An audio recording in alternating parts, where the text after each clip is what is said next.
Bonsoir et bienvenue pour ce passage d'une ressource.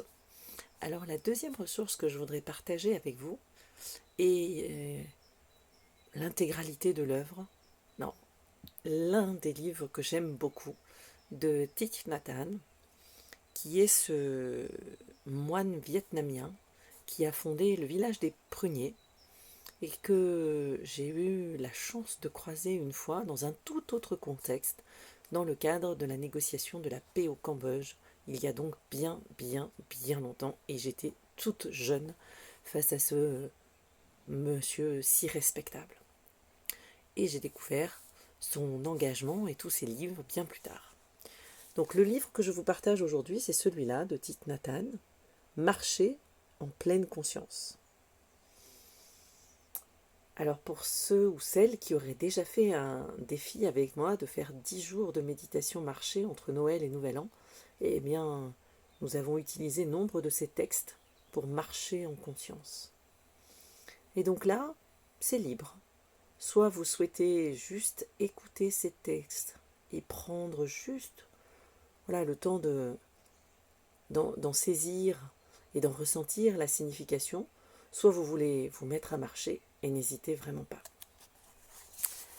Alors le premier texte que je voudrais vous partager, c'est ce texte sur mais pourquoi marcher. Et souvent, Thich Nhat Hanh nous dit « Pourquoi pratiquez-vous la méditation marché ?» lui était demandé. Et sa meilleure réponse est parce que j'aime ça. Chaque pas me rend heureux. Rien ne sert de pratiquer la méditation marché si ce n'est pour apprécier chacun de vos pas. Sans cela, ce serait une perte de temps. Il en est de même avec la méditation assise. Si on me demandait à quoi ça sert de s'asseoir pendant des heures et des heures, la réponse la plus juste serait parce que j'aime ça. L'assise et la marche peuvent apporter la paix et la joie, deux émotions, de ressentis que nous avons travaillé hier.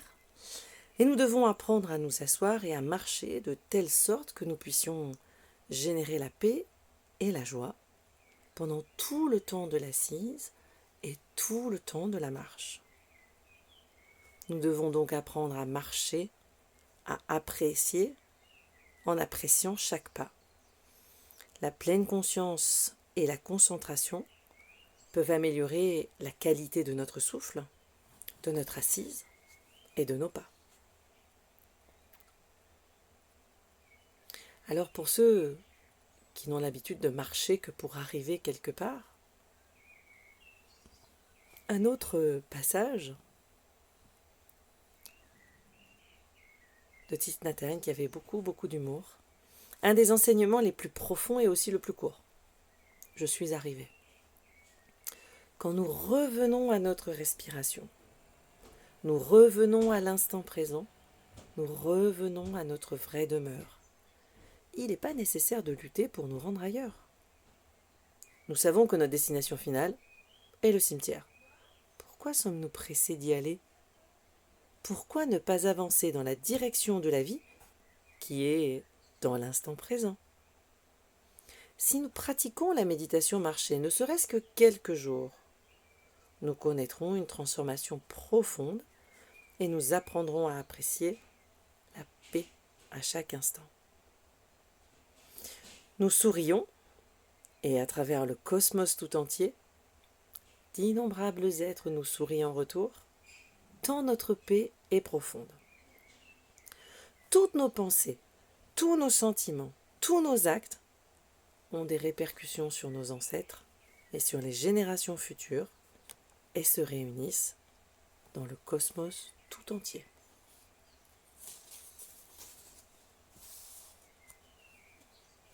Et d'ailleurs, en écho à notre méditation d'hier, vous croyez peut-être que la joie est un sentiment spontané.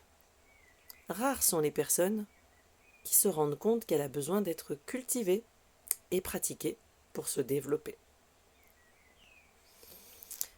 La pleine conscience est une pratique assidue qui consiste à entrer en contact profond avec chaque moment de la vie quotidienne.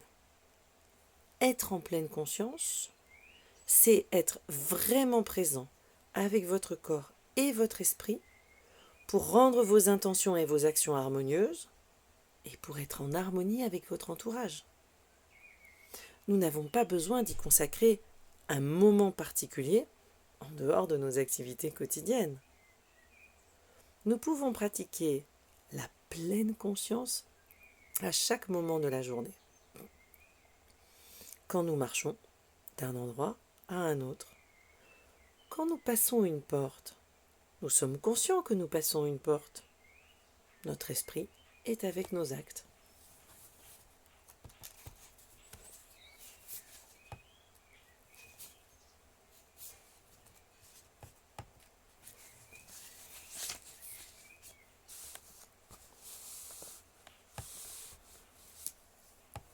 Pour ceux qui marchent et qui aiment marcher et gravir des montagnes, des collines,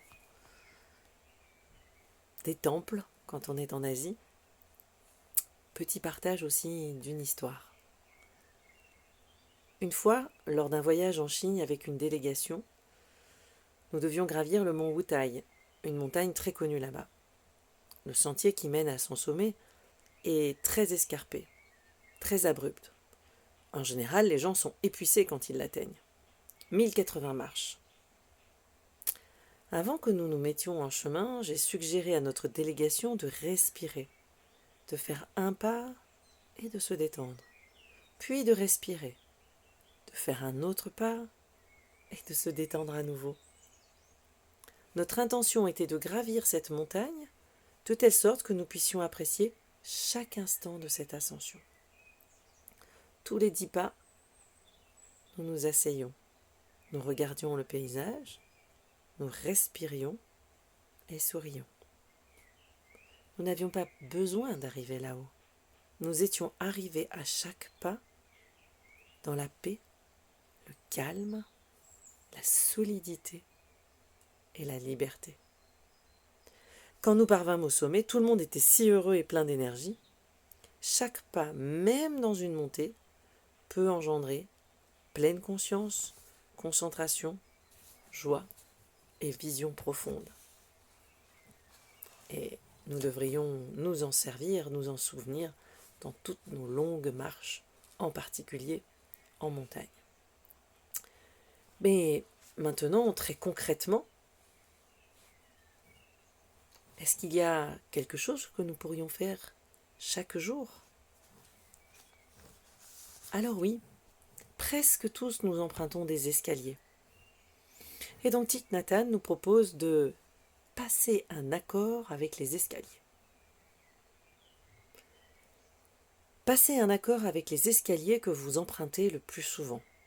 Prenez la décision de pratiquer systématiquement la méditation marchée sur ces escaliers, que vous les montiez ou que vous les descendiez. Ne les gravissez plus distraitement. Si vous vous y engagez, mais que vous vous rendez compte un jour que vous avez gravi plusieurs marches en étant dans l'oubli, redescendez-les, puis remontez-les à nouveau.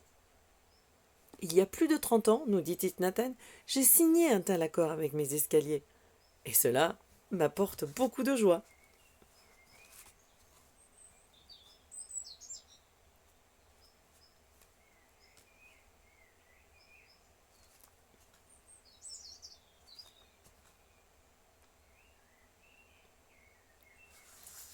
Une autre façon de pratiquer cette méditation marchée, la promenade matinale ou vespérale. Ce sont des moments où nous pouvons juste prendre le temps de marcher. Et Thich Nhat Hanh nous dit « Chaque matin, après m'être levé et habillé, je quitte ma cabane pour aller me promener. En général, il fait encore nuit et je marche doucement, conscient de la nature qui m'entoure et des étoiles qui pâlissent. Quand je pense à la terre et à ma capacité de marcher sur elle, je me dis, je vais me rendre dans la nature et apprécier tout ce qui est beau, apprécier toutes ces merveilles. Et mon cœur déborde de joie. Et je dois reconnaître que le lever avant le jour pour partir marcher en montagne ressemble un peu à cette joie profonde de partir à la rencontre de ce qui est beau pour pouvoir apprécier toutes ces merveilles.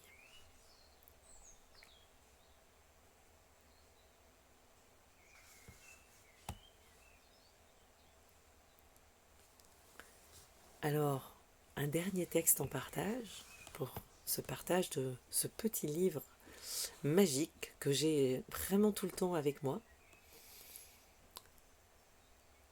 La marche méditative rassemble le corps et l'esprit.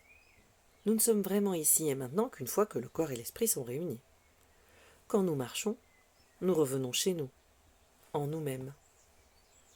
Si pendant que vous marchez, vous êtes occupé à discuter ou à planifier ce qui vous attend, vous n'appréciez pas votre inspiration et votre expiration. Vous n'appréciez pas d'être pleinement dans l'instant présent. Nous n'avons pas besoin de nous forcer à respirer car de toute façon, nous inspirons et expirons en permanence. Tout ce dont nous avons besoin est de focaliser notre attention sur le souffle et la marche. Et en un rien de temps, nous revenons chez nous, dans notre corps, et nous voilà bien établis dans l'ici et le maintenant. Et ce texte, qui s'intitule « Rentrer chez soi », est aussi un clin d'œil et une invitation à tous ceux avec qui je marche ou j'ai marché beaucoup et où j'ai pu constater au fil des années, sauf si on part vraiment pour un entraînement en marche très rapide, ma difficulté à concilier la marche et la discussion permanente. Ces besoins de moments où on est effectivement avec toute son attention sur son souffle et sa marche, juste pour rentrer chez soi. Je vous souhaite de pouvoir peut-être trouver d'autres textes de Marcher en pleine conscience de Thich Nhat Hanh. Et si vous avez d'autres livres de Thich Nhat Hanh que vous connaissez, que vous avez appréciés, n'hésitez pas à le partager, car bien sûr, dans les ressources que je vous partagerai, il y aura d'autres livres de ce merveilleux auteur. Je vous souhaite une excellente fin de journée et je vous dis à demain.